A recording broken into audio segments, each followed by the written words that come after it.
Friends video నచ్చితే తప్పకుండా like చేయండి. కనకమహాలక్ష్మి అలా గుడి బయటికి వెళ్తుండగా సహస్ర చూసి కనకమహాలక్ష్మి అని చెప్పేసి షాక్ అయిపోతుంది. ఈలోపు అంబిక వస్తుంది. ఏమైంది సహస్ర? పిన్ని పిన్ని కనకమహాలక్ష్మి ఏమంటున్నావు? అవును పిన్ని, ఇటువైపున వెళ్ళింది. ఇక్కడికి ఎందుకు వస్తుంది కనకమహాలక్ష్మి? అవును పిన్ని, బ్లూ కలర్ శారీ కట్టుకొని వచ్చింది. అవునా, సరే అక్కడ ఎవరైనా అడుగుదాం పదా అని చెప్పేసి అంబిక అంటుంది. సహస్ర బయటకు వచ్చి అందరినీ లక్ష్మి గురించి అడుగుతుండగా వెంటనే లక్ష్మి వెనక్కి తిరిగి చూసి షాక్ అయిపోతుంది. సహస్రమ్మ గారు ఇక్కడ ఉన్నారు అంటే హైదరాబాద్కి వెళ్ళలేరా? ఇక్కడ విహార్ గారిని నన్ను చూసంటే కొంపలు మునిగిపోతా అని చెప్పేసి లక్ష్మి అనుకుంటుండగా ఇక వెంటనే సహస్ర విధంగా అంటుంది. ఇక్కడ చూశాను పిన్ని లక్ష్మిని అంటుండగా నువ్వు భ్రమపడవచ్చు అని చెప్పేసి అంబిక అంటుంది. కనకం ఏంటి చూడదాంది అంతో చూసి షాక్లో అలాగే ఉన్నావు అని చెప్పేసి రాని అంటుండగా సర్లే కానీ నువ్వు వెళ్ళి నూనె తీసుకురా. అదేంటి నువ్వు రావా? నాకు వేరే పని ఉంది కానీ ఆయిల్ తీసుకురమ్మని చెప్పాను కదా, అన్ని క్వశ్చన్స్ ఎందుకే అని చెప్పేసి విధంగా లక్ష్మి అంటుండగా అదేంది అంత కోపం? సర్లే నువ్వు ఇక్కడే ఉండి నేను వెళ్ళి ఆయిల్ తీసుకొస్తానని చెప్పేసి రాని వెళ్తుంది. ఈలోపు మెల్లగా పక్క నుంచి వెళ్ళి సహస్ర వాళ్ళను గమనిస్తూ ఉంటుంది లక్ష్మి. సరే పిన్ని అక్కడికి వెళ్ళి అడుగుదామని చెప్పేసి సహస్ర అటువైపుగా ఇద్దరు ఆడవాళ్ళను అడుగుతూ ఉంటుంది. గ్రీన్ కలర్ శారీ కట్టుకుంది, అంతేకాకుండా తన పేరు లక్ష్మి. ఎలా ఉంటుందా అమ్మాయి అని చెప్పేసి ఇద్దరు ఆడవాళ్ళు అడుగుతుండగా ఏం లేదు, చాలా చెండాలాగా ఉంటుంది, తన ఫేస్ చూస్తే వాంతికి వచ్చినట్టు అవుతుందని చెప్పేసి సహస్ర వెటకరంగా లక్ష్మిని అంటుండగా అప్పుడు వెంటనే లక్ష్మి ఆ మాటలు విని నా ఊరికి వచ్చి నన్నే హేళన చేస్తారా, చెప్తా నీ సంగతి అని చెప్పేసి లక్ష్మి అనుకుంటుంది. మీరెవరు? ఆ అమ్మాయి గురించి మమ్మల్ని ఎందుకు అడుగుతున్నారని చెప్పేసి విధంగా సహస్ర అంటుండగా అసలు నువ్వు చెప్తావా లేదా? దానిలాగా నువ్వు కూడా పిచ్చి దానిలాగా ప్రశ్నలు అడుగుతున్నావు అని చెప్పేసి సహస్ర అంటుంది. అసలు ఏంటి నువ్వు? ఏ ఊరిది నీది? ఎక్కడి నుంచో వచ్చి మా ఊర్లో ఉన్న బెదిరిస్తున్నావు?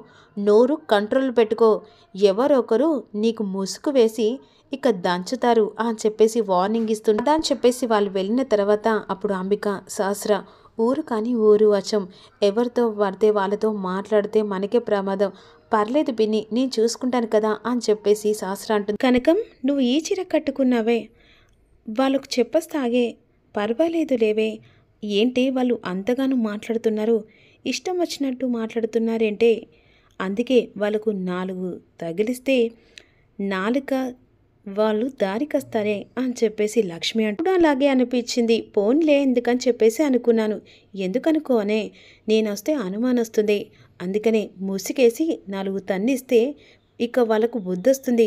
అవునే కరెక్ట్గా చెప్పావే. దుప్పటి ఎక్కడుంది అని చెప్పేసి వెంటనే ఒక అతని దగ్గర దుప్పటి ఉంటుంది, అది తీసుకెళ్ళి వెంటనే అదే సహస్ర అంబిక మీద వేసి కుళ్ళబొడుస్తూ ఉంటుంది. ఈలోపు కుళ్ళబొడిచిన తర్వాత ఇదే మా ఊరి పవర్ అంటే చెప్పేసి లక్ష్మి అనుకుంటుండగా ఇక విధంగా అంబిక సహస్ర దెబ్బలు తిని ఎవరో కానీ చాలా హూనంగా చేశారు. అయినా ఈ ఊరి వాళ్ళు ఇంత మొరటోలు అనుకోలేదు. లక్ష్మిని చూశానని చెప్పేసి ఇక్కడ దాకా తీసుకొచ్చావు చెప్పేసి అంబిక లక్ష్మిని చూశానని అనవసరంగా ఇక్కడ తీసుకొచ్చావు, అనవసరంగా తన్నులు తినాల్సి వచ్చింది, ఆ బ్లూ సారీ కూడా లేదు, మరి లక్ష్మి లేదు ఏం లేదు పద అని చెప్పేసి అంబిక సహస్రం తీసుకెళ్తూ ఈలోపు వెంటనే రాణి వస్తుంది.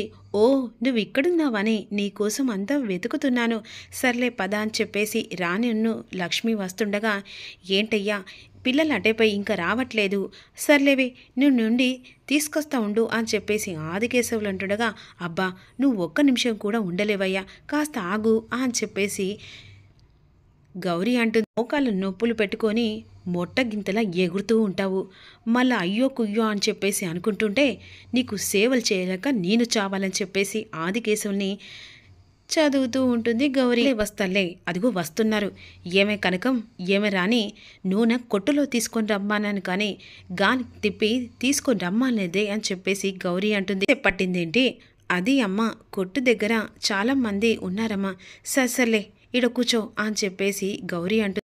ఇప్పుడు విహారి గారికి సహస్రమ్మ కనిపించిందంటే కాస్త కంగారు పడుతున్నది, మళ్ళీ అమ్మ వాళ్ళు ఉన్నారు, చెప్పలేని పరిస్థితి అని చెప్పేసి లక్ష్మి విహార్ని చూసుకుంటూ అనుకుంటుండగా ఈలోపు అంబిక సహస్ర పాలు తీసుకొని వచ్చిన తర్వాత ఏంటి ఇంతసేపు పట్టిందని చెప్పేసి పద్మాక్షి అడుగుతుండగా అంటే కొట్టు దగ్గర పాలు అయిపోయినట్టమ్మా, అందుకే దూరంగా వెళ్ళి తీసుకోవాల్సి వచ్చింది, సర్లే ఇక దీపాలు వెలిగించాలే, కాస్త పని చూడు అని చెప్పేసి పద్మాక్షి అంటుండగా ఇక్కడ గౌరీ కూడా లక్ష్మితో కాస్త నూనె పోసి దీపాలు చెయ్యమ్మా అని చెప్పేసి గౌరీ లక్ష్మికి చెప్తూ ఉంటుంది. ఇక్కడ మా ఇద్దరిని చూస్తే ఇక జరగరాంది జరగబోతుంది, ఎలా చెప్పాలి అని చెప్పేసి లక్ష్మి ఆలోచిస్తుండగా సరే సరే పొద్దుపోతుంది, కోనేరు దగ్గరికి వెళ్దాం పదండి అని చెప్పేసి ఆదికేశవులు అంటారు. కోనేరు దగ్గరికి వచ్చి దీపాలు వదిలేస్తారు. వదిలేసి రిటర్న్ అవుతుండగా దీపాలు పట్టుకొని సహస్ర వాళ్ళు వెళ్తుండగా అప్పుడు లక్ష్మి వాళ్ళని చూసి సహస్రమ్మ వాళ్ళు ఇప్పుడు గుడిలో చూసారంటే ఇక జరగరాంది జరగబోతుంది అని చెప్పేసి లక్ష్మి కంగారు పడుతూ ఉంటుంది. సహస్రమ్మ వాళ్ళు విహాన్ని చూడకుండా గుళ్ళోకి వెళ్లకుండా వీళ్ళను డైవర్ట్ చేయాలి, ఏం చేయాలని చెప్పేసి లక్ష్మి వెంటనే అమ్మ అని చెప్పేసి పిలుస్తుంది గౌరీ. మనం ఏ దారిలో వెళ్దాం, అటెందుకమ్మా అంటే విహారి గారు అటు పక్కన చూడలేదు కదా, చూపిద్దామని అని చెప్పేసి లక్ష్మి అంటే పెద్దనాన్న అటువైపు నుంచే వెళ్దాం పదండి, సరే పదండి అని చెప్పేసి విహార్ని తీసుకొని అటువైపు నుంచి వెళ్తూ ఉంటారు. దీపాలు వదలడానికి సహస్ర వాళ్ళు వెళ్తుండగా ఈలోపు అటుపక్క నుంచి లక్ష్మి వాళ్ళు వస్తుండగా అప్పుడు జేబులు చెక్ చేసుకుంటుండగా ఫోన్ కనిపించపోయేసరి ఏమైంది విహారి గారు అని చెప్పేసి లక్ష్మి అడుగుతుండగా ఫోను కనిపించట్లేదు, కోనర్ దగ్గర వదిలేవచ్చు, నేను వెళ్ళి తీసుకొస్తానని చెప్పేసి విహారి వెళ్తుండగా వద్దు అని చెప్పేసి లక్ష్మి అడ్డుపడుతుండగా లేదు బాబు నేను వెళ్ళి తీసుకొస్తానని చెప్పేసి ఆదికేశవులు కూడా వెళ్తుండగా విహారి గారు కోనర్ దగ్గర వెళ్ళారంటే సహస్ర వాళ్ళు చూసేస్తారు, ఇప్పుడు ఎలా అని చెప్పేసి లక్ష్మి ఆలోచిస్తూ ఉంటుంది. విహారి గారు మీరు ఆగండి, అమ్మ మీరు ఇంటికి బయలుదేరండి, నేను విహారి గారు ఫోన్ తీసుకొని వస్తామని చెప్పేసి లక్ష్మి అంటూ రాండి అమ్మ అని చెప్పేసి వెళ్తుండగా ఈలోపు విహారి పద కనకమహాలక్ష్మి, విహారి గారు ఇప్పుడు మీరు కోనేరు దగ్గరికి వెళ్తే చాలా ప్రమాదం, ఏంటి ప్రమాదమా అని చెప్పేసి విహారి అడుగుతాడు అని చెప్పేసి విహారి అంటుండగా సహస్రమ్మగారు, పద్మాక్షి అమ్మగారు, అంబిక అమ్మగారు అందరూ వీళ్ళు ఇక్కడ ఉన్నారని చెప్పేసి ఒక్కసారి చెప్పేసరికి విహారి షాక్ అయిపోతా. మాట్లాడుతున్నావు కనకమహాలక్ష్మి, వాళ్ళు ఇక్కడ ఉండడం ఏంటి, ఏమో నాకు తెలియదు కానీ హైదరాబాదు వెళ్ళే సమయంలో వీళ్ళు కూడా దీపాలు వదులుదామని చెప్పేసి ఇక్కడే ఉండిపోయినట్టున్నారని చెప్పేసి లక్ష్మి అంటే నువ్వు ఇప్పటిదాకా ఎందుకు చెప్పలేదు, అమ్మ నాన్న ఉన్నారు కదా అందుకే చెప్పే అవకాశం నాకు రాలేదు, ఇప్పుడు ఏం చేద్దాం, ఫోన్ అక్కడ ఉండిపోయింది, సరే మీరు ఇక్కడే ఉండండి, నేనే ఏదోలాగా ఆ ఫోను వెతికి తీసుకొస్తాను, సరే అని చెప్పేసి లక్ష్మి కోనేరు దగ్గరికి వెళ్తూ ఉంటుంది. నాకు అన్ని అగ్ని పరీక్షలు ఎదురవుతున్నాయి, సహస్ర వాళ్ళు నన్ను ఇక్కడ చూస్తే నువ్వు ఇక్కడ ఎందుకున్నావా అని చెప్పేసి నన్ను అడిగితే నేను ఏం సమాధానం చెప్పాలి, విహారి టెన్షన్ పడుతూ లోపు టెన్షన్ పడుతున్న విహారి వెనక నుంచెలి సహస్ర వచ్చి భుజం మీద చెయ్యి వేసరికి వెనక్కి తిరిగి చూసరికి సహస్ర కుటుంబం మొత్తాన్ని చూసి షాక్ అయిపోతాడు. బావా నువ్వేంటి ఇక్కడ అని చెప్పేసి సహస్ర అడుగుతుండగా మై గాడ్ కుటుంబం మొత్తం చూశారని చెప్పేసి విహారి టెన్షన్. ఇప్పుడు నేను ఎలా మేనేజ్ చేయాలని చెప్పేసి విహారి ఆలోచిస్తూ ఉంటాడు. బావా ఇక్కడ ఎందుకున్నావు అని చెప్పేసి సహస్ర అంటుండగా ముంబైకే వెళ్ళావు కదా విహారీ, లేకుంటే ముంబై అని పేరు చెప్పి ఈ ఊరికొచ్చావా అని చెప్పేసి అంబిక అంటూ ఎందుకు చేస్తాను, నేను ముంబైకే వెళ్ళాను, మరి ముంబైలో ఉండకుండా ఈ ఊళ్ళో ఎందుకున్న విహారీ అని చెప్పేసి పద్మాక్షి అడుగుతుంటే అది యాక్చువల్గా అని చెప్పేసి అంటుండగా ఎందుకు విహారీ కంగారు పడుతున్నావు, మాకేమన్నా అబద్ధం చెప్పాలనుకుంటున్నావా ఏంటి అని చెప్పేసి అంబిక అయినా నేను ముంబై పని అయిపోయింది, ఈలోపు ఫోన్ చేసేసరికి ఊరికొచ్చావని చెప్పాడు, విజయవాడలో పని చూసుకొని ఇక్కడికి వచ్చేసానని చెప్పేసి ఈ విధంగా విహారీ చెప్తూ ఉంటే ముంబై నుంచి హైదరాబాద్కు వెళ్ళి హైదరాబాద్ నుంచి విజయవాడ నుంచి మళ్ళీ ఇక్కడికి వచ్చావా అని చెప్పేసి అంబిక అడుగుతూ ఉంటుంది. సెకండ్ లాగా లేదు విహారీ అని చెప్పేసి అంటుండగా నువ్వు ఊరుకో పిన్ని, బావ ఎప్పుడు బిజీగా ఉంటాడని నీకు తెలుసు కదా అని చెప్పేసి సహస్ర ఊళ్ళు దాటేసి